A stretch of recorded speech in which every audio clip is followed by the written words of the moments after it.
করতে সময় দিও। তাই মাছ মরে কিসের জন্য? জিহ্বার জন্য। ভ্রমর মরে কিসের জন্য? নাকের জন্য। পতঙ্গ মরে কিসের জন্য? চোখের জন্য। হরিণ মরে কিসের জন্য? কানের জন্য। হাতি মরে কিসের জন্য? ত্বকের জন্য। তাই আমাদের একাধারে এক একটা প্রাণী এক একটা ইন্দ্রিয়ের জন্য মারা যায়, আর মানব দেহে একাধারে 5টা ইন্দ্রিয় প্রবল হয়। তাই বলছে একের পিছে ছুটে দিয়ে পাঁচে পাঁচ মিশায়, পাঁচের পিছে ছুটে দিয়ে তার কি উপায়। আমাদের একাধারে 5টা ইন্দ্রিয় প্রবল, এই জন্য পরিমাণ না ইন্দ্রিয়কে কখনো আপনারা আশকারা দেবেন না।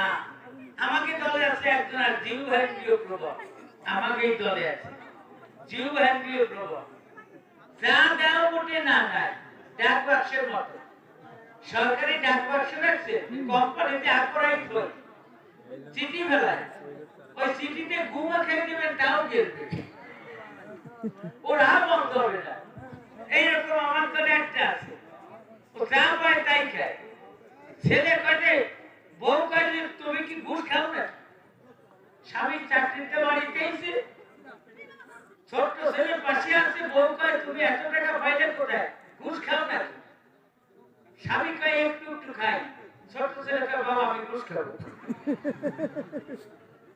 কি বিপদে পড়ছে, কি খাওয়াইয়া কয় চুপ কর, না তুমি ঘুষ খাও, ঘুষ খাবো।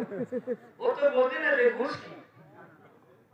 এই একটা অন্য প্রশ্ন নাই, থাকেন একটু ধৈর্য ধরে দেখে বলে সবার পরে তোমার লেখনীতে কৃষ্ণের ছোট কলা কিসের, তাই না?